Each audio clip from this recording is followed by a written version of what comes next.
मोहतरम नाजरीन, अस्सलामु अलैकुम। आज की महफिल में हम पैगंबर इस्लाम सल्लल्लाहु अलैहि वसल्लम की जिंदगी के शुरुआती 2 बरस के ऐसे अनमोल और पाक वाकयात सुनाएंगे जिनमें आपका अकीका और उसके बाद जनाब ए हलीमा सादिया के सुपुर्द किए जाने का दिल को छू लेने वाला किस्सा भी शामिल है। कहानी की शुरुआत उस वक्त से होती है जब एक यहूदी आलिम जो इल्म और पहचान में मशहूर था मक्का आया। जब उसे ये खबर मिली कि हजरत अब्दुल मुत्तलिब के घर एक पोते की पैदाइश हुई है तो वो बेचैनी से कांपता हुआ उनके पास पहुंचा और अर्ज किया, मैं बस एक बार उस बच्चे की जियारत करना चाहता हूं। जनाब अब्दुल मुत्तलिब ने उसकी इस बेचैनी को देखते हुए पैगंबर इस्लाम को एक नर्म गर्म गहवारे में उठाकर लाया। जैसे ही यहूदी आलिम की नजर उस मासूम और रोशन चेहरे वाले बच्चे पर पड़ी, वो बेइख्तियार चीख पड़ा, यही वो बच्चा है, यही अल्लाह का आखिरी रसूल है।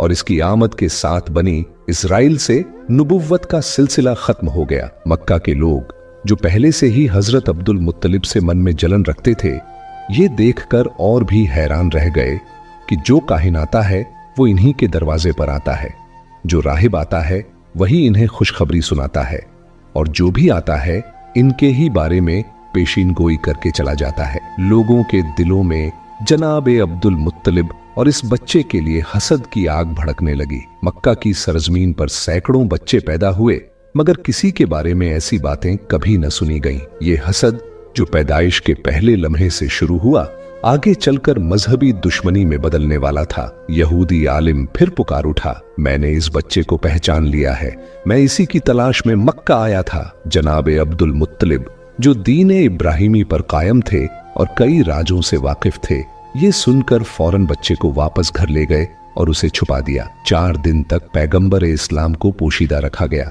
लेकिन चौथे दिन अरब का एक बेहद पढ़ा लिखा और मक्का में इज्जत का मकाम रखने वाला शख्स जिसका नाम सवाद इब्ने कारिब था। मक्का के लोग जो पहले ही इस खबर से हसद की आग में जल रहे थे, जानते थे कि सवाद इब्ने कारिब का मक्का में एक बेहद इज्जत वाला मुकाम है। अगर उन्होंने इस बच्चे के बारे में कोई बात कह दी या कोई पेशीन गोई कर दी तो अहले मक्का का हसद और भड़क जाएगा। इसीलिए जनाब अब्दुल मुत्तलिब ने सख्त लहजे में कहा कि मैं अपने पोते को इस वक्त किसी मजमा-ए आम में नहीं ला सकता। लेकिन सवाद इब्ने कारिब की बेचैनी बढ़ती जा रही थी। उन्होंने गुजारिश की, तो कम से कम मुझे उस बच्चे तक पहुंचा दीजिए। जनाब अब्दुल मुत्तलिब ने कुछ सोचकर कहा, हाँ ये मुमकिन है, लेकिन मेरे और तुम्हारे अलावा कोई मौजूद नहीं होगा। इस तरह तुम्हारा मकसद भी पूरा हो जाएगा और हसद का मसला भी नहीं उठेगा। चुनांचे वो उन्हें साथ लेकर जनाब आमिना के मकान में दाखिल हुए। जैसे ही गहवारे के करीब पहुंचे और बच्चे से कपड़ा हटाया तो एक अजीबो गरीब नूर पूरे कमरे में फैल गया। सवाद इब्ने कारिब जो पढ़े लिखे और इल्म वाले शख्स थे, समझ गए कि ये वही अलामत है जिसकी खबर किताबों में है, आखिरी जमाने का इशारा। वो बेइख्तियार झुक गए और उस बच्चे के कदमों को बोसा दे दिया।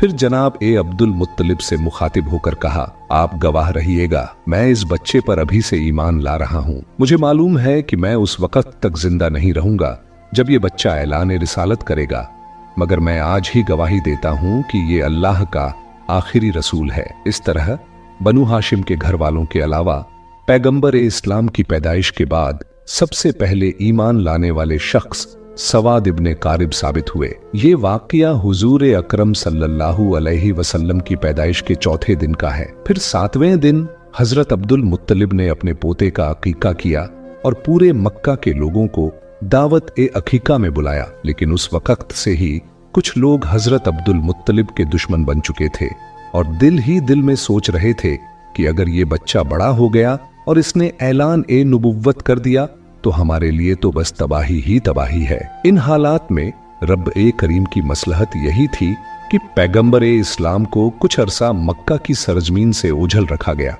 ताकि अगर उनके दुश्मन तलाश में यहां तक पहुंचे भी तो नाकाम होकर वापस लौट जाएं। इस दौरान पैगंबर इस्लाम की नशो नुमा इतनी तेज थी कि देखने वाले हैरान रह जाते। रिवायत है कि आप 2 महीने की उम्र में बैठने लगे, 9 महीने में दौड़ने लगे, 15 माह में तीरंदाजी करने लगे और 2.5 साल की उम्र में नौजवानों से कुश्ती लड़कर उन्हें शिकस्त देने लगे।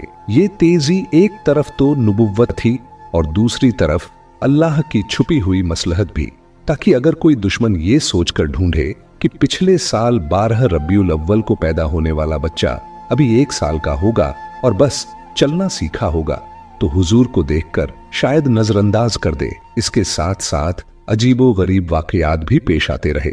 न जनाब आमिना को कोई तकलीफ होती, न जनाब हलीमा को, और न ही दादा हजरत अब्दुल मुत्तलिब को। जब भी दिल करता कि हम उन्हें नहलाएं और उनके सर में तेल डालें, तो देखते कि कोई उनसे पहले ही उन्हें नहला धुलाकर कंघी करके चला गया है। आम बच्चे सोकर उठते हैं तो आंखों में मैल होता है, मगर ये जब नींद से उठते तो चेहरा बिल्कुल तरोताजा और हशाश बशाश होता। जब भी हमने चाहा कि उनका लिबास बदले तो पता चलता कि उन्हें पहले ही नया लिबास पहना दिया गया है। यहाँ तक कि खाने के मामले में भी जिस घर में भी गए वहां पैगंबर इस्लाम की वजह से रिज्क में बरकत हो जाती, लेकिन हुजूर ने कभी उस खाने से हिस्सा नहीं लिया। जो भी उनकी परवरिश कर रहा था हैरान था कि हमें तो कोई काम करना ही नहीं पड़ता। यहां तक कि बचपन के उस दौर में भी जब आम तौर पर बच्चों का लिबास कुदरती जरूरत की वजह से खराब हो जाता है, जनाब आमिना और जनाब हलीमा कहती, हमने कभी उनके कपड़ों पर उसकी कोई निशानी नहीं देखी। गर्ज ये कि सारे काम परवरदिगार आलम की मसलहत से खुद ब खुद पूरे हो रहे थे। मगर दूसरी तरफ दुश्मनों का गिरोह लगातार हुजूर अकरम की तलाश में लगा हुआ था। हजरत अब्दुल मुत्तलिब जो दीन इब्राहिमी पर कायम थे और अपने वालिद जनाब हाशिम से कुछ ऐसे राज नबूवत भी हासिल कर चुके थे, उनमें से एक ये भी था कि इस बच्चे के दुश्मन बहुत ज्यादा होंगे, इसीलिए उन्हें हर हाल में इस बच्चे की हिफाजत करनी थी। यही वजह थी कि हजरत अब्दुल मुत्तलिब पैगंबर इस्लाम को मक्का से किसी और जगह मुंतकिल करना चाहते थे, खास तौर पर जब उन्हें मालूम हुआ कि अक्सर यहूदियों के काफिले मक्का आकर हालात का जायजा लेकर चले जाते हैं। अब सवाल उठता है कि ये यहूदी बार बार क्यों आ रहे थे? तो इसका जवाब ये है कि बहुत अरसा पहले से ही यहूदी पैगंबर इस्लाम की विलादत को रोकने की फिक्र में थे। अब्दे मुनाफ पर हमला हुआ, जनाब हाशिम पर हमला हुआ, जनाब अब्दुल मुत्तलिब पर हमला हुआ और यहां तक कि जनाब अब्दुल्लाह पर भी हमला हुआ। रिवायत में आता है कि जब जनाब अब्दुल्लाह की जवानी का जमाना आया तो यहूदियों की सारी साजिशों का मरकज यही था कि किसी तरह उन्हें कत्ल कर दिया जाए ताकि विलादत रसूल रुक जाए। यहूदी ये पहचान चुके थे कि जनाब अब्दुल्लाह ही पैगंबर इस्लाम के वालिद हैं। ये पहचान उन्हें हजरत याहया अलैहिस्सलाम के उस कुर्ते की वजह से हुई जो यहूदियों के पास था, और जनाब अब्दुल्लाह की विलादत के वक्त उसमें से खून बहने लगा था। उन्होंने सोचा कि अगर जनाब अब्दुल्लाह को शादी से पहले ही कत्ल कर दिया जाए तो रसूलुल्लाह की पैदाइश नामुमकिन हो जाएगी। चुनांचे उन्होंने हमला किया, मगर अल्लाह की मदद से वो हमला नाकाम रहा। उसी नाकामी के नतीजे में जनाब अब्दुल्लाह की शादी जनाब आमिना से हो गई। अब शादी के बाद यहूदी और परेशान हो गए कि अब क्या किया जाए, किसी न किसी तरीके से विलादत का सिलसिला रोकना है। इत्तेफाक से उन्हें एक मौका मिल गया। जनाब अब्दुल्लाह किसी काम के सिलसिले में मदीना गए और मदीना यहूदियों का गढ़ था। रिवायत के मुताबिक मदीना में जनाब अब्दुल्लाह पर हमला किया गया और जहर देकर उन्हें शहीद कर दिया गया। अब यहूदियों को एक इत्मीनान तो हो गया कि पैगंबर इस्लाम के वालिद तो शहीद हो चुके हैं, बस एक बात की तस्दीक करना बाकी थी कि पहले ये पक्का कर लिया जाए कि जनाब अब्दुल्लाह के यहां कोई औलाद है या नहीं। अगर मालूम हो जाए कि वो बे औलाद थे तो चैन की सांस लेकर अपने घर लौट जाए, लेकिन अगर पता चले कि उनके यहां कोई औलाद है तो फिर उसके कत्ल का इंतजाम किया जाए। यही सोचकर यहूदियों का एक गिरोह खास इसी काम के लिए मदीना से मक्का आया। वहां आकर उन्होंने छानबीन की और जब उन्हें ये पता चला कि जनाब अब्दुल्लाह का इंतकाल हो चुका है और उनके यहाँ कोई औलाद नहीं थी, तो उन्होंने इत्मीनान का लंबा सांस लिया। फिर बड़े आराम से मदीना लौट गए। मदीने पहुंचकर मदीना से लेकर शाम तक जहां जहां यहूदी फैले हुए थे सबको ये खुशखबरी सुना दी, मुबारक हो, हमारे लिए जो खतरा था वो टल गया है। हजरत याहया अलैहिस्सलाम के उस कुर्ते से जो खून निकल रहा था अब सूख चुका था, जिससे उन्हें पूरा यकीन हो गया कि पैगंबर इस्लाम के वालिद का इंतकाल हो गया है और उनके यहाँ कोई औलाद भी नहीं है। इसका मतलब उनके नजदीक ये था कि अब आखिरी रसूल पैदा नहीं होंगे। ये खबर पूरी दुनिया यहूद में फैला दी गई। मदीना से लेकर शाम तक जश्न मनाया गया और यहूदी बड़े मुतमिन हो गए। मगर उन्होंने एक बुनियादी गलती कर दी। ये तो मालूम कर लिया कि जनाब अब्दुल्लाह के इंतकाल के वक्त उनके यहाँ कोई बच्चा मौजूद नहीं था, लेकिन ये सोचना ही भूल गए कि कहीं जनाब आमिना हमला तो नहीं है और कुछ महीनों बाद बच्चा पैदा हो सकता है। इस तरफ उनका ध्यान गया ही नहीं।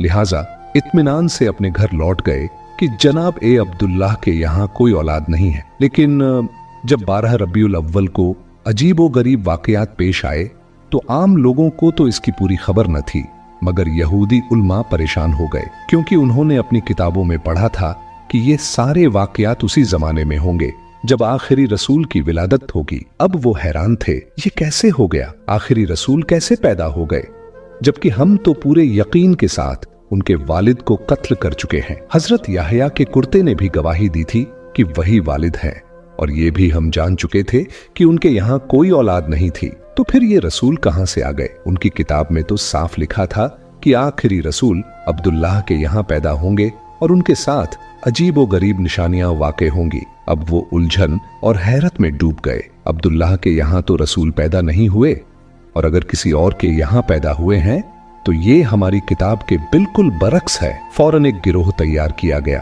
ताकि मक्का जाकर तहकीक की जाए। जब ये लोग मक्का पहुंचे तो उस वक्त पैगंबर इस्लाम को मक्का से हजरत हलीमा सादिया के मकान में मुंतकिल किया जा चुका था और उनकी पैदाइश को 2 महीने गुजर चुके थे।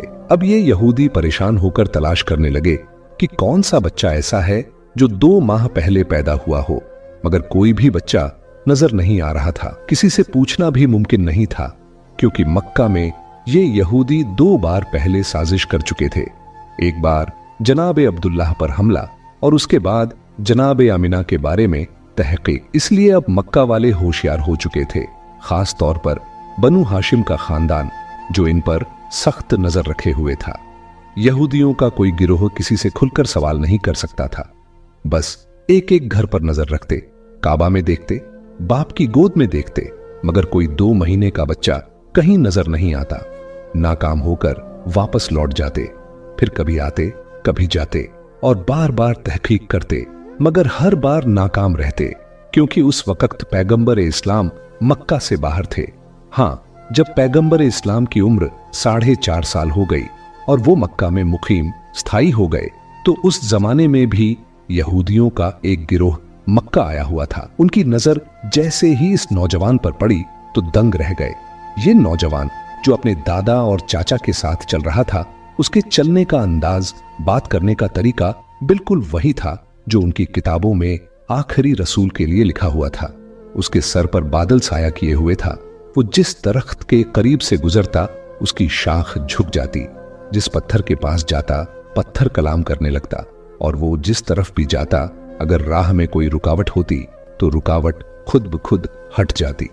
ये सब कुछ देखकर भी, जबकि हमारे इल्म और हमारी किताबों के मुताबिक ये नौजवान तो 7 साल का होना चाहिए था, यहूदियों के इस गिरोह ने अपने उल्मा से मशवरा किया। उल्मा ने कहा, खूब गौर से देख लो, अगर यही आखिरी रसूल है तो इसे कत्ल कर दो। यहूदियों को ये तो यकीन हो गया था कि ये बच्चा अब्दुल मुत्तलिब का पोता है, मगर उनके दिल में ये भी खौफ था कि कहीं पहले की तरह हम धोखा न खा जाएं। वो सोच रहे थे, ऐसा न हो कि हम इस नौजवान को कत्ल करके मुतमिन हो जाएं और फिर 20 साल बाद पता चले कि रसूल तो अभी जिंदा है। इसलिए इस दफा वो 100% यकीन करना चाहते थे कि यही नौजवान अल्लाह का सच्चा पैगंबर है।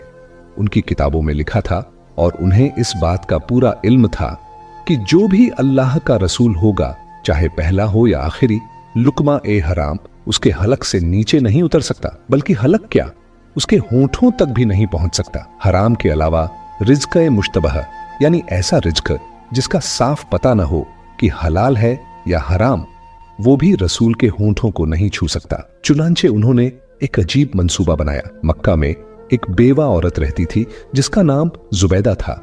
उसने एक छोटा सा मुर्गी फार्म बना रखा था और मुर्गियों के अंडे बेचकर गुजारा करती थी। जो मुर्गी अंडे देने के काबिल न रहती उसे वो ज़बह करने के लिए बेच देती। यहूदियों ने सोचा ये एक ऐसा इम्तिहान है जिससे हमें पूरा यकीन हो जाएगा। रात के वक्त उन्होंने जुबैदा के घर में नकब लगाई और कुछ मुर्गियां चुरा लाए। अब जिन मुर्गियों को चोरी की नीयत से लिया वो तो रिज़्क़े हराम हो गईं, और जिनके बारे में ये सोचा कि बाद में उसकी कीमत अदा कर देंगे वो रिज़्क़े मुश्तबह हुई। फैसला ये था कि किसी की चीज उठा लेना अगर हराम की मंजिल पर न भी पहुंचे तो भी शक में जरूर आ जाता है। अगले दिन यहूदी हजरत अब्दुल मुत्तलिब के पास गए और उनको दावत दी कि हम आपके कबीला की दावत करना चाहते हैं, आप हमें ये एजाज बख्शिए। यहूदियों का असल मकसद पैगंबर इस्लाम का इम्तिहान लेना था, इसलिए उन्होंने हजरत अब्दुल मुत्तलिब से कहा आप अकेले दावत में नहीं आएंगे बल्कि बनु हाशिम के सारे मर्द आएंगे और खास तौर पर आपके सब बेटे और पोते जरूर आए। हजरत अब्दुल मुत्तलिब ने मुस्कुराकर जवाब दिया तुम न भी कहते तो भी मेरी शर्त यही होती, क्योंकि मैं अपने पोते के बगैर किसी दावत में शरीक नहीं होता। यहूदियों के तो मानो दिल की मुराद पूरी हो गई। चुनांचे खाने का इंतजाम किया गया। उन्होंने अपने जहन में पहले ही तय कर रखा था कि ये वाला गोश्त और मुर्गी हराम है और ये हिस्सा मुश्तबह है। दावत में यहूदियों ने हजरत अब्दुल मुत्तलिब से कहा ऐ रईस मक्का, ये दावत आपके एजाज में है, खाने का आगाज कीजिए। हजरत अब्दुल मुत्तलिब ने कहा नहीं, जब तक मेरा पोता खाना शुरू नहीं करेगा हम लोग खाना नहीं खाएंगे। बस यहूदियों को तो यही चाहिए था। सारी तवज्जो रसूलुल्लाह की तरफ हो गई। उन्होंने कहा आप बिस्मिल्लाह कीजिए। रसूल खुदा ने इत्मीनान से जवाब दिया नहीं, ये रिज़्क़ हमारे लिए नहीं है, खाना तो दूर ये हमारे होठों तक भी नहीं पहुंच सकता। यहूदियों ने हैरानी से पूछा ये कैसे मुमकिन है? आप सल्लल्लाहु अलैहि वसल्लम ने फरमाया हाँ, ये खाना हमारे लिए नहीं है। उन्होंने कहा हमें इजाजत दीजिए कि हम आपको खाना खिलाएं और देखें कि ये कैसे नहीं पहुंचता। पैगंबर ने मुस्कुराकर फरमाया ठीक है, अगर खिला सकते हो तो खिलाओ। अब यहूदियों ने रोटी और गोश्त के साथ एक निवाला बनाकर हुजूर की तरफ बढ़ाया, मगर अजीब बात यह हुई कि जैसे ही वो निवाला हुजूर के होठों के करीब पहुंचा, ऐसा महसूस हुआ कि किसी ने जबरदस्ती उनका हाथ खोल दिया हो और निवाला दस्तरख्वान पर गिर पड़ा। एक बार, दो बार, यहां तक कि 10 बार कोशिश की गई, मगर निवाला हुजूर के होठों से लग ही नहीं सका। वो करीब पहुंचता मगर हाथ अपने आप खुल जाता और नीचे गिर जाता। यहूदी ऊपर से तो परेशान नजर आते थे, मगर दिल ही दिल में खुश थे कि आधी अलामत तो पूरी हो गई। ये हराम वाला खाना था। अब उन्होंने मुश्तबह खाना लाकर पेश किया और फिर कहा आगाज कीजिए। पैगंबर ने उसी इत्मीनान से जवाब दिया ये भी हमारे लिए नहीं है। यहूदियों ने कहा हम खिलाते हैं। आपने फरमाया चलो ठीक है, फिर कोशिश करके देख लो। अब जब कोई निवाला हाथ में लेकर पैगंबर इस्लाम के मुंह के करीब लाता तो वो या तो दाईं तरफ खिसक जाता या बाईं तरफ, लेकिन होठों तक पहुंचता ही नहीं था। यहूदियों ने हजरत अब्दुल मुत्तलिब से कहा हमने तो पूरे खुलूस से ये दावत दी थी, मगर समझ नहीं आ रहा कि ये क्या हो रहा है। क्या इसमें कोई खुदाई राज है? जनाब ए अब्दुल मुत्तलिब और पैगंबर इस्लाम दोनों समझ गए कि मामला क्या है, मगर कहने का मौका नहीं था। बनु हाशिम का सारा खानदान अपने घर लौट आया और यहूदियों को यकीन एक कामिल हो गया कि ये रसूल बरहक हैं। चुनांचे इसके बाद एक नए सिलसिले से साजिशें शुरू हो गईं। यही वजह थी कि इस वाकये के बाद जनाब अब्दुल मुत्तलिब ने पैगंबर इस्लाम की और भी ज्यादा हिफाजत शुरू कर दी। उन्होंने अपने तमाम बेटों से कह दिया अब यहूदियों की सारी दुश्मनी का निशाना मेरा पोता होगा।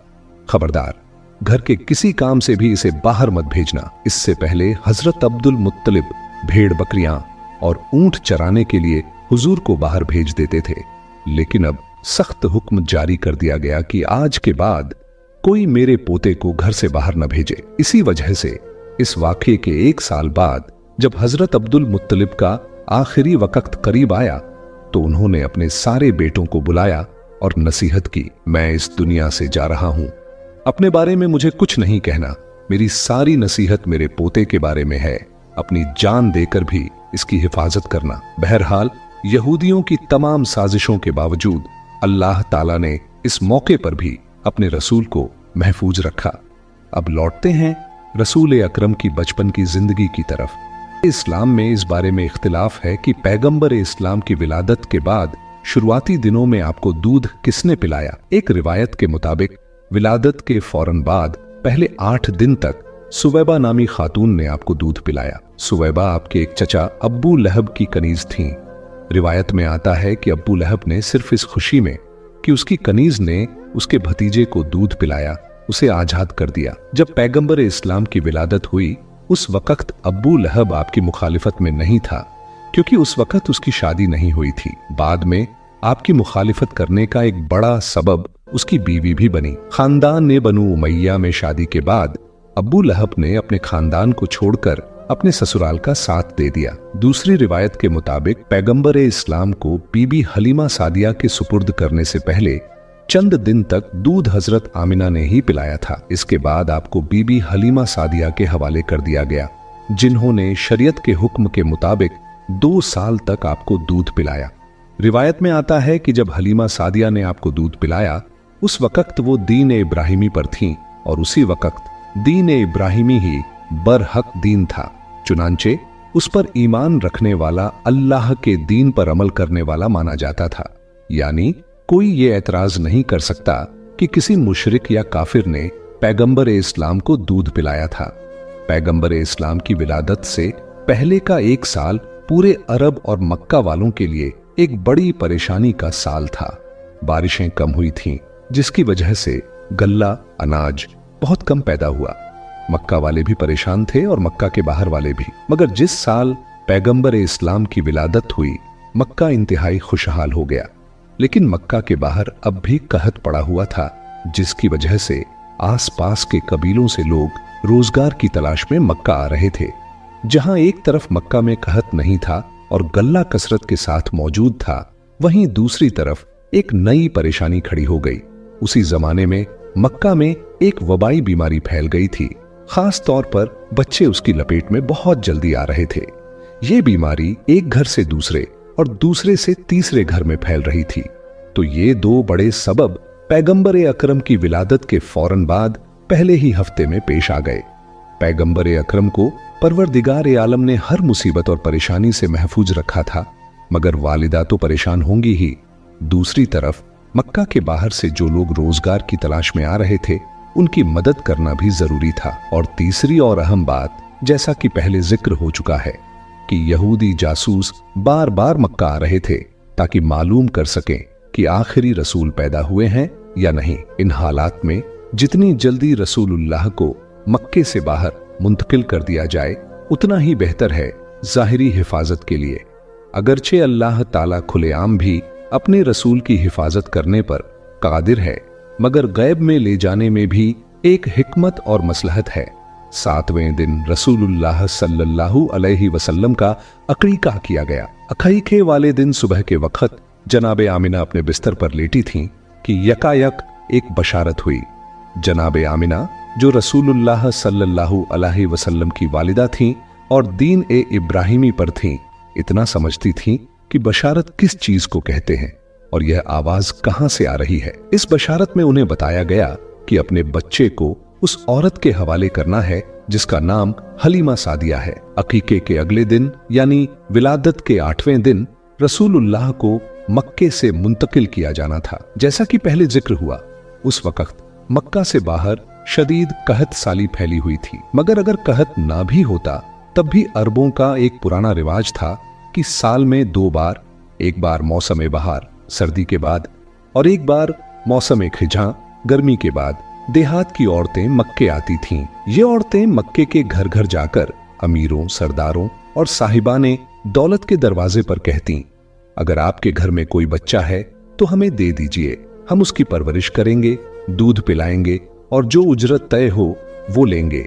खास तौर पर कहत के जमाने में तो ये औरतें बड़ी तादाद में मक्का आ रही थीं। 8वें दिन जनाबे अब्दुल मुत्तलिब ने अपने एक खास गुलाम को बुलाकर हुक्म दिया, मक्के के बाजारों, गलियों और जहां ये औरतें जमा हैं, वहां जाकर मालूम करो क्या कोई ऐसी औरत है जो मेरे इस पोते को ले जाने के लिए तैयार हो। इधर गुलाम रवाना होता है, उधर जनाबे आमिना की एक कनीज आती है और अर्ज करती है, हमारी मलिका आमिना की ये दरख्वास्त है कि आप जिस औरत का भी इंतखाब करें, उसे एक दफा मेरे पास भेज दीजिएगा ताकि मैं भी उसे देख सकूं।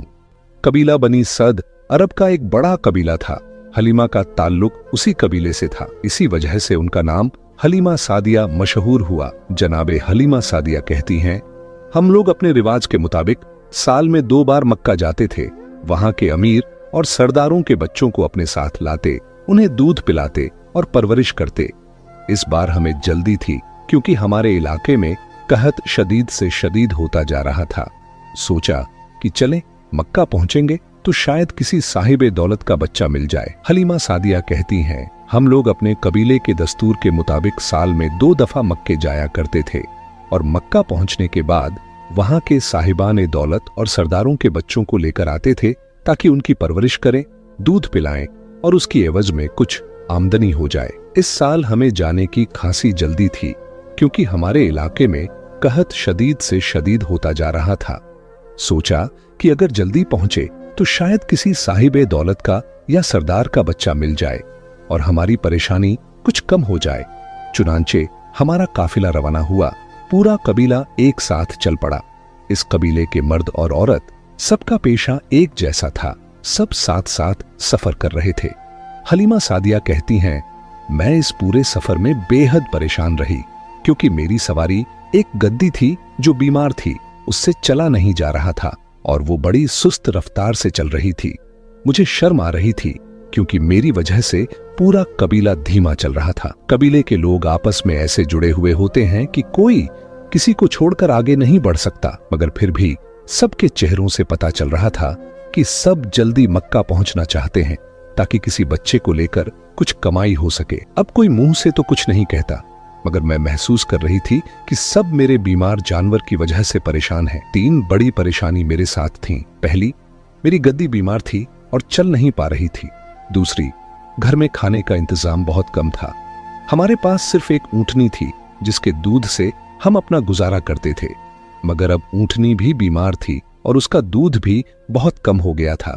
कभी कभी जितना दूध निकलता वो सब मिल बांट कर पीते थे, मगर सब भूखे रह जाते। तीसरी और सबसे बड़ी परेशानी, मेरी अपनी गोद का बच्चा भी दूध को तरस रहा था। दाहिने सीने में तो दूध बिल्कुल खत्म हो चुका था और बाएं सीने में थोड़ा बहुत जो दूध था वो इतना कम था कि मेरा बच्चा भूखा ही रह जाता था। इसके साथ ही मेरी अपनी तबीयत भी ठीक नहीं थी।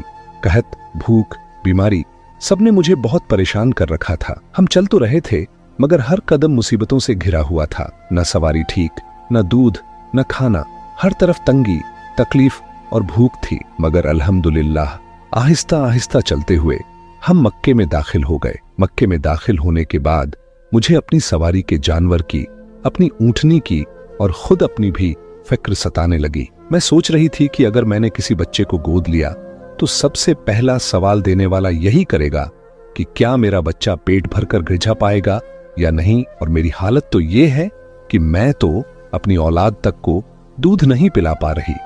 इस परेशानी ने मुझे इतना घेर लिया कि मैं दूसरी औरतों के साथ बच्चा लेने के लिए बाहर ही नहीं निकल सकी। पूरा कबीला मक्के में दाखिल हो चुका था और मुझे इत्तला मिली कि मक्के के अंदर जितने भी मालदार और साहिब हैसियत लोग थे उनके बच्चों को तो औरतें पहले ही गोद ले चुकी हैं और अब मुझ तक किसी बच्चे की बारी ही नहीं आ सकी। मैं बेहद परेशान थी कि आखिर क्या करूं कि उसी वक्त मेरे कानों में कुछ गुलामों की आवाजें पड़ीं जो मक्के की गलियों और बाजारों में ये आवाजें लगाते फिर रहे थे कि अगर कोई औरत अब तक बाकी है तो वो हजरत अब्दुल मुत्तलिब के घर पहुंच जाए। जनाबे हलीमा सादिया कहती हैं, यह सुनकर मैंने पूछा कि किस बच्चे की तलाश है। जवाब मिला, अब्दुल मुत्तलिब का पोता है लेकिन उसका बाप नहीं है, यतीम है, इसीलिए कोई औरत उसे लेने के लिए तैयार नहीं हो रही। सबका ख्याल यही है कि जब बाप नहीं रहा तो उसकी परवरिश से क्या हासिल होगा, क्योंकि जो हक एक बाप अदा करता है वो दादा शायद पूरी तरह न अदा कर सके। और इस डर से कि हमें पूरी उजरत शायद न मिले, औरतें पीछे हट गईं। जनाबे हलीमा कहती हैं, यह बात मेरे दिल को भी लगी, इसलिए मैंने भी जब पहली बार यह ऐलान सुना तो वहां नहीं गई। मैं चाहती थी कि किसी और घर से कोई बच्चा मिल जाए, लेकिन जब तलाश की तो मालूम हुआ कि मैं बहुत देर कर चुकी हूं। अब तो सिर्फ मालदार घरों के ही नहीं बल्कि किसी गरीब घर का बच्चा भी बाकी नहीं बचा। मैं परेशान हो गई थी कि अब क्या किया जाए। फिर मैंने सोचा, अगर अपनी ख्वाहिश के मुताबिक बच्चा नहीं मिला तो भी खाली हाथ लौटने से बेहतर है कि जो बच्चा मिल रहा है उसे ही ले चलूं। चुनांचे मैं हजरत अब्दुल मुत्तलिब के घर पहुंची। जाते ही सलाम किया। उन्होंने जवाब दिया और पूछा, तुम क्यों आई हो? मैंने अपनी परेशानी बयान की। उन्होंने फिर पूछा, तुम्हारा नाम क्या है? मैंने जवाब दिया, मेरा नाम हलीमा सादिया है। यह सुनकर हजरत अब्दुल मुत्तलिब मुस्कुरा पड़े और फरमाया, नाम तो बहुत प्यारा है, इसमें हिल्म भी है और सादत भी। ये दो ऐसी खूबियां हैं जो किसी को मिल जाएं तो वो दुनिया में भी कामयाब होता है और आखिरत में भी। क्या मेरे पोते को अपने साथ ले जाओगी? हलीमा सादिया कहती हैं, मैं इसी इरादे से आई हूँ। उन्होंने कहा, ठीक है, लेकिन पहले मेरी बहू के पास जाना होगा। आमिना से इजाजत लेना जरूरी है। अगर वो राजी हो जाए तो फिर यह मामला तय हो जाएगा। अब कनीज के साथ जनाबे हलीमा सादिया जनाबे आमिना के कमरे में दाखिल होती हैं। जैसे ही कमरे में गईं, दिन का वक्त था और अरब का सूरज अपनी शिद्दत पर था।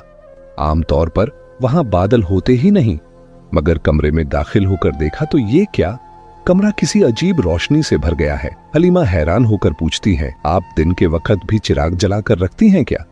जनाबे आमिना मुस्कुराकर कहती हैं, नहीं, ये चिराग की रोशनी नहीं है, ये मेरे बेटे के चेहरे का नूर है।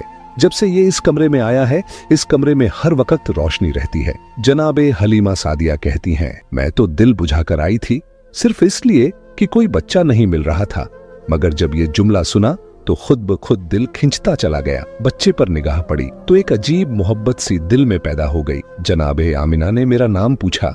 मैंने कहा, हलीमा सादिया। जनाबे आमिना ने मुस्कुराकर फरमाया, बेशक, मुझे तो इंतजार इसी का था।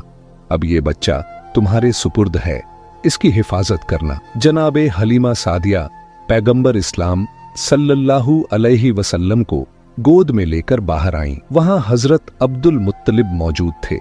उन्होंने कहा, अगर तुम इस बच्चे के साथ कोई अजीबोगरीब वाकया देखो, कोई नई या अनोखी चीज नजर आए तो हैरान मत होना और न ही किसी को बताना कि तुमने क्या देखा है, वरना दुश्मन हर तरफ से पीछे लग जाएंगे। अभी तो यहां से हिफाजत के साथ ये बच्चा तुम्हारे साथ चला जाएगा, लेकिन अगर तुम्हारे कबीले में जाकर यह बातें फैलने लगीं कि इस बच्चे में कैसी बरकतें हैं, तो यहूद के कान खड़े हो जाएंगे। हजरत अब्दुल मुत्तलिब ने यह भी कहा, अगर तुम चाहो तो मैं तुम्हारे लिए मक्के के करीब ही एक खुफिया मकान का इंतजाम कर देता हूँ। जनाबे हलीमा सादिया ने जवाब दिया, नहीं, मुझे अपने कबीले और अपने खानदान को छोड़कर रहना अच्छा नहीं लगेगा। बात तय पा गई। जनाबे हलीमा सादिया सल्लल्लाहु अलैहि वसल्लम को साथ लेकर रवाना हुई और अपने कबीले की जानिब चल दी। काफिला बस उनका ही इंतजार कर रहा था। बाकी सारी औरतों को उनके बच्चे पहले ही मिल चुके थे। जैसे ही वो पहुंची, पूरा काफिला चलने लगा, मगर अब जो मंजर था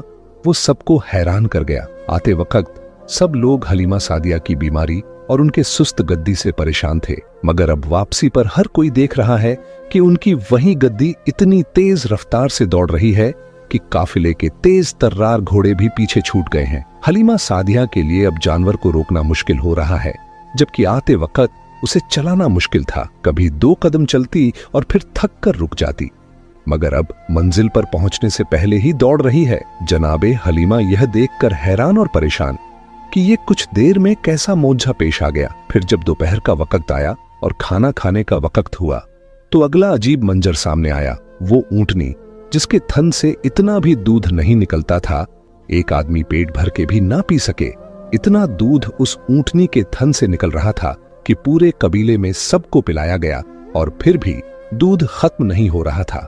यह सब देखकर हलीमा सादिया बार बार जनाबे अब्दुल मुत्तलिब की वह नसीहत याद कर रही थीं कि अगर कोई अजीबो गरीब वाकया पेश आए तो किसी को मत बताना कि तुमने क्या देखा है।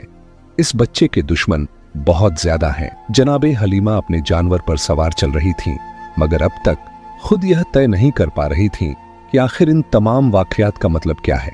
काफिला थोड़ी ही दूर चला था कि परवरदिगार की तरफ से उन्हें बताया गया कि घबराना नहीं, यह सब मौजज़ात हैं, तुम इस बच्चे को खौफजदा होकर छोड़ मत देना। जनाबे हलीमा काफिले से कुछ आगे थीं कि सामने से हिरनों का एक झुंड दौड़ता हुआ आया, मगर हैरत की बात यह थी कि वह झुंड रुक गया।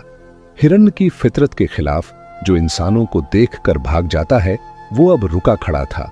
उनमें से एक हिरन ने इंसानी आवाज में कहा, ऐ हलीमा सादिया, जिस बच्चे को लेकर जा रही हो उसकी हिफाजत करना। यह कहकर सारे हिरन गायब हो गए। हलीमा सादिया ने जब हिरन की जबान में इंसानी आवाज सुनी तो चौंक गईं, मगर वही जवाब मिला, जो सवाल बहुत देर से उनके जहन में घूम रहा था। यह क्या अजीब अजीब वाकयात पेश आ रहे हैं। थोड़ी दूर और चली तो अचानक एक नूरानी शक्ल वाला बुजुर्ग शख्स एक पहाड़ की गुफा से निकला। बच्चे पर नजर पड़ी तो बेइख्तियार सजदे में गिर पड़ा और शुक्र अदा किया। फिर कहने लगा, ऐ हलीमा सादिया, तुम बहुत खुशकिस्मत हो कि तुम्हारी गोद में परवरदिगार आलम की कीमती अमानत है। इसकी हिफाजत और एहतराम करना यह कोई मामूली बच्चा नहीं। यह कहकर वो बुजुर्ग गायब हो गया। जनाबे हलीमा का जानवर जैसे जैसे काफिले से आगे बढ़ता, कभी कोई जानवर बात करता, कभी कोई बुजुर्ग इंसान आकर वसीयत करता, कभी दरख्त की शाखें झुक जाती, कभी बादल से कोई आवाज आती। गर्ज यह कि पूरे रास्ते कुदरत की हर निशानी इस बच्चे के मकाम का पैगाम दे रही थी। और जनाबे हलीमा सादिया, जिन्होंने जनाबे आमिना के घर में जब पहली बार इस बच्चे को देखा, उसी वक्त दिल में इतनी मोहब्बत पैदा हो गई थी कि वहीं फैसला कर लिया था कि चाहे पैसे मिले या ना मिले, लेकिन ये बच्चा मुझे जरूर साथ लेकर जाना है। अब रास्ते में जो एक के बाद एक मौजज़ात पेश आ रहे हैं, उन सब की वजह से जनाबे हलीमा सादिया का दिल इस बच्चे से और भी ज्यादा भरता जा रहा है। मां होने के नाते जनाबे हलीमा के लिए एक मुश्किल मरहला ये था कि उनका एक सीना तो बिल्कुल खुश्क हो चुका था और दूसरे में भी इतना कम दूध था कि अपना बच्चा पेट भरकर नहीं पी सकता था। अब वो ये बच्चा तो उजरत पर लेकर आई थी, लेकिन हालात ये थे कि या तो अपना बच्चा भूखा छोड़े या जानवरों का दूध पिलाकर किसी तरह गुजारा करें, मगर जो बच्चा साथ लाया गया है उसे अपना ही दूध देना पड़ेगा। ये एक मां के लिए बहुत भारी सोच थी। मगर जब बच्चा गोद में आया तो जनाबे हलीमा को ऐसा लगा जैसे इस बच्चे ने एहसान लिया नहीं, बल्कि उल्टा उन पर एहसान कर दिया। जब दूध पिलाने का वक्त आया, जनाबे हलीमा ने चाहा कि बाएं सीने से बच्चे को दूध दें, मगर बच्चा वहां से मुंह फेर गया। उसने दाएं सीने की तरफ रुख किया। जनाबे हलीमा ने कई बार कोशिश की, मगर बच्चा हर बार दाएं सीने की तरफ ही झुकता। आखिर थक हार कर उन्होंने उस बच्चे से उसी अंदाज में बात की जैसे कोई नासमझ बच्चे से मोहब्बत से शिकवा करता है। ठीक है, तुम अपनी जिद पूरी कर लो, मगर जान लो इस तरफ तुम्हें कुछ भी नहीं मिलेगा। मगर ये देखकर हैरान रह गई कि जिस सीने को बरसों से दूध छोड़ना भूल चुका था, वही सीना दूध से लबालब हो गया। इतना कसरत से दूध बह निकला कि एक तरफ तो पैगंबर इस्लाम ने सैर होकर दूध पिया और दूसरी तरफ उसी वक्त दूसरे सीने से हलीमा का अपना बेटा, जो अब तक भूखा रहता था, वो भी पेट भर के दूध पी गया। जनाबे हलीमा ने बच्चे को हाथ में उठाया और दिल से कहा, यह बच्चा बाबरकत नहीं बल्कि पूरी कायनात की रहमत है। अब वो सीना जिसमें कभी एक कतरा नहीं था, अब ऐसा बर्तन बन गया जिसमें से रब की रहमत बह रही थी। ये दूध जनाबे हलीमा के जिस्म का हिस्सा नहीं था, बल्कि अल्लाह ताला की तरफ से भेजा गया एक नूरे हक था। इस तरह वो शुबहा भी दूर हो गया जो शायद कभी हजरत मूसा अलैहिस्सलाम की उम्मत की तरफ से पेश किया जा सकता था, क्योंकि जब हजरत मूसा अलैहिस्सलाम बचपन में फिरौन के महल में पहुंचे थे तो वहां हर औरत का दूध उन पर हराम कर दिया गया था और आखिरकार उनकी वालिदा ने ही उन्हें दूध पिलाया था। अब सवाल यह उठ सकता था कि जब हजरत मूसा अलैहिस्सलाम को अपनी मां का दूध ही नसीब हुआ तो यह तो सारे अंबिया के सरदार हैं, इन्हें कैसे एक गैर औरत का दूध नसीब हुआ? मगर अल्लाह ने इस शक को इब्तिदा में ही मिटा दिया और साफ कर दिया कि यह दूध जनाबे हलीमा का जिस्मानी नहीं बल्कि रब्बानी था। सफर मुकम्मल हुआ और जनाबे हलीमा सादिया बच्चे को लेकर अपने घर पहुंची। तारीख में लिखा है कि जब बच्चे को घर के अंदर ले जाया गया और बिस्तर पर लिटाया गया तो जनाबे हलीमा की वही गदी जो मक्का से चली थी और जिस पर वो सवार थीं, 3 मर्तबा रसूल सल्लल्लाहु अलैहि वसल्लम के बिस्तर के गिर्द तवाफ करती है और फिर अपनी पेशानी जमीन पर रखकर इंसानी आवाज में कहती है, ऐ सरदार ए अंबिया, आपकी बरकत से मेरी बीमारी खत्म हो गई। जनाबे हलीमा सादिया ये सुनकर चौंक गई। फिर ये मौजज़ा देखा तो समझ में आया कि यह जात महज एक बच्चा नहीं बल्कि कुदरत का अमानतदार है और उसकी वजह से मेरे जानवर की बीमारी भी जाती रही। इसके बाद तो ऐसे ऐसे मौजज़ात और मुशाहिदात सामने आने लगे कि हलीमा सादिया हैरान होती रहीं और सोचती रहीं, जिस बच्चे को मैं बादे खास्ता मजबूरी में और दिल बुझा के लेने गई थी, असल में वही मेरे लिए सबसे बड़ी रहमत बन गया। जब पैगंबर सल्लल्लाहु अलैहि वसल्लम जनाबे हलीमा के घर तशरीफ लाए तो उस वक्त पूरा कबीला शदीद कहत का शिकार था। जनाबे हलीमा सादिया फरमाती हैं, हम मक्के से न उजरत में पैसे लेकर लौटे थे और न ही गल्ला, यानी खुद इंसानों के लिए खाने का बंदोबस्त नहीं था तो जानवरों को क्या खिला सकते थे, मगर हम अपने जानवरों को अपने हाथों से मार भी तो नहीं सकते थे। इसलिए रोजाना सुबह उन्हें कबीले के चारों तरफ चरने के लिए भेज देते थे, लेकिन सारे कबीले के जानवर भूखे लौटते। अगर कुछ मिल भी गया तो बस इतना कि मरने से बच जाएं। दूसरी तरफ मेरे जानवर उन्हीं के साथ जाते थे और जब लौटते थे तो पेट भरे हुए और जिस्म चमकते हुए नजर आते थे। सारा कबीला हैरान था कि सभी जानवर एक ही वादी में जा रहे हैं, मगर उनके जानवर दुबले और कमजोर होते जा रहे हैं और हलीमा सादिया के जानवर रोज ताजा और हट्टे कट्टे होकर लौटते हैं। यह अजीब बरकत सिर्फ एक ही वजह से थी। जनाबे हलीमा सादिया के घर वो नूरी हस्ती तशरीफ ला चुकी थी जिनकी वजूद से अब धरती और आसमान भी रहमत से भरने वाले थे। जनाबे हलीमा सादिया फरमाती हैं, जब यह बच्चा मेरे घर में आया था उस वक्त मेरे पास सिर्फ 22 जानवर थे, भेड़ें, बकरियां, ऊंट वगैरह मिलाकर। और जब यह बच्चा 5 साल बाद हमारे घर से गया तो हमारे जानवरों की तादाद 1020 हो चुकी थी। पैगंबर इस्लाम सल्लल्लाहु अलैहि वसल्लम ने उस घर में कोई एहसान नहीं लिया, बल्कि जनाबे हलीमा सादिया और उनके पूरे कबीले पर एहसान किया। जनाबे हलीमा फरमाती हैं, मुझे इस बच्चे का कोई काम करने की जरूरत ही न पड़ती। जब कभी मेरा इरादा होता कि आज इसके बालों में कंघी करूं तो देखती कि कंघी पहले ही हो चुकी होती। जब मैं सोचती कि इसका चेहरा धोऊं तो देखती कि चेहरा पहले से धुला और चमकदार होता। जब कभी मैं इरादा करती कि लिबास बदलूं तो नया लिबास पहले ही पहना होता। मैं हैरान होती किस वक्त कोई आता है, कौन आता है, कैसे यह सब कुछ कर जाता है, मुझे कुछ पता ही नहीं चलता। और मामला सिर्फ हलीमा सादिया के घर तक महदूद नहीं था, बल्कि पूरा कबीला उस बच्चे सल्लल्लाहु अलैहि वसल्लम से मुतासिर हो गया था और हर किसी को उस नूरी वजूद की बरकत मिल रही थी। 5 साल तक यहूदी पूरी कोशिश करते रहे कि किसी तरह यह पता चल जाए कि वो बच्चा जो हमसे छुपाया गया है गया तो गया कहां है, मगर उन्हें जर्रा बराबर भी सुराग नहीं मिला, क्योंकि जनाबे हलीमा सादिया का पूरा कबीला पैगंबर सल्लल्लाहु अलैहि वसल्लम पर जान छिड़कता था, मोहब्बत करता था और उन्हें सबसे बड़ा अमानतदार समझता था। जनाबे हलीमा सादिया फरमाती हैं, पहले ही दिन जब मैं इस बच्चे को लेकर अपने कबीले के उस सूखे दरख्त के पास पहुंची जो बिल्कुल बंजर था, तो मैं उस बच्चे को लेकर उसके नीचे बैठी और अचानक देखा कि दरख्त की सूखी शाखें हरे हो गईं, उस पर फल लग गए और वह सरसब्ज शादाब हो गया। और बात सिर्फ उस दरख्त की नहीं थी, बल्कि जिस घर में मैं इस बच्चे को ले जाती वो घर खुशहाल हो जाता। जो भी शख्स इस बच्चे के करीब आता उसकी किस्मत ही बदल जाती थी।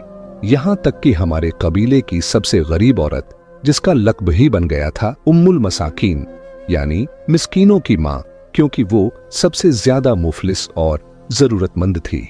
सिर्फ एक बार वो मेरे घर कुछ मांगने आई, मगर मेरे घर में भी उसे कुछ ना मिला। वो मायूस होकर जाने लगी, मगर जाते जाते उसकी नजर इस बच्चे पर पड़ गई। 14वीं रात के चांद की तरह इस बच्चे का चेहरा चमक रहा था। वो खुद ब खुद झुकी और इस्लाम के इस नन्हे फरिश्ते की पेशानी को बोसा दिया। ज्यादा वक्त नहीं गुजरा था कि वो औरत जो कभी सबकी रहमत की तलबगार थी, अब कबीले की मालदार औरतों में शुमार होने लगी। उसे भी एहसास था कि यह सब कुछ इस नन्हे बच्चे की बरकत से हुआ है। अब वो औरत सुबह शाम आती है और इस बच्चे के तलवों को अपनी आंखों से मलती है। अब तो पूरा कबीला किसी न किसी सूरत में पैगंबर इस्लाम सल्लल्लाहु अलैहि वसल्लम से फैज पा रहा है। बरकतें बढ़ती जा रही हैं और हर दिल मोहब्बत से भरता जा रहा है। अजीबो गरीब मनाजिर रोज सामने आते हैं, मगर कोई किसी से कुछ कहता नहीं। पैगंबर सल्लल्लाहु अलैहि वसल्लम जब किसी दरख्त के पास से गुजरते हैं, अगर दरख्त सूखा होता तो वो सरसब्ज शादाब हो जाता, अगर पहले से ही हरा होता तो उसकी हरियाली और बढ़ जाती। अगर किसी सूखी नहर के पास से गुजरते तो उसमें पानी बहना शुरू हो जाता, और अगर पहले से पानी बह रहा हो तो उसकी रवानी और ज्यादा तेज हो जाती। जिस खेत के पास से वो गुजरते उसकी फसल कई गुना बढ़ जाती। कबीले के जानवरों की तादाद भी बढ़ रही थी और उस वक्त अरब में जानवर सोने चांदी से ज्यादा कीमती समझे जाते थे। लेकिन जहां बरकतें मिल रही थीं, वहीं दुश्मन भी बढ़ते जा रहे थे। अरब के सहरा में उस वक्त भेड़िए बड़ी तादाद में थे और हर कबीले के लिए ये एक मसला था कि अपने जानवरों को उनसे कैसे बचाया जाए। मगर पैगंबर सल्लल्लाहु अलैहि वसल्लम के वजूद से सिर्फ इंसानों को नहीं, जानवरों को भी अमन व सकून नसीब हो रहा था। शुरुआती दिनों में कुछ भेड़िए इस कबीले की कुछ बकरियां उठाकर ले गए थे, मगर जब पैगंबर सल्लल्लाहु अलैहि वसल्लम ने दुआ की तो भेड़ियों ने खुद वो बकरियां वापस लाकर छोड़ दी। अब कबीले के लिए सबसे बड़ा इत्मीनान यही था कि जब तक रसूलुल्लाह सल्लल्लाहु अलैहि वसल्लम हमारे साथ हैं, हमारे जानवर भी महफूज हैं, हमारी जिंदगियां भी खुशहाल हैं। ये तमाम मनाजिर देखकर सारा कबीला पैगंबर इस्लाम सल्लल्लाहु अलैहि वसल्लम से मोहब्बत करने लगा और अब तो रसूल पाक सल्लल्लाहु अलैहि वसल्लम इस कबीले के सरदार की हैसियत से देखे जाने लगे। इंशाअल्लाह अगली वीडियो में हम पैगंबर खुदा की हजरत हलीमा सादिया के घर से वापसी और उनकी वालिदा और दादा के साथ जिंदगी गुजारने और वहां पर पेश आने वाले वाकयात के बारे में बयान करेंगे। उम्मीद करता हूं कि आपको आज की वीडियो अच्छी लगी होगी। अगर आपको हमारी वीडियो अच्छी लगी है तो वीडियो को लाइक करें और मजीद इस तरह की वीडियोस देखने के लिए हमारा चैनल सब्सक्राइब कर लें। मिलते हैं नेक्स्ट वीडियो में। इजाजत दीजिए। अल्लाह हाफिज।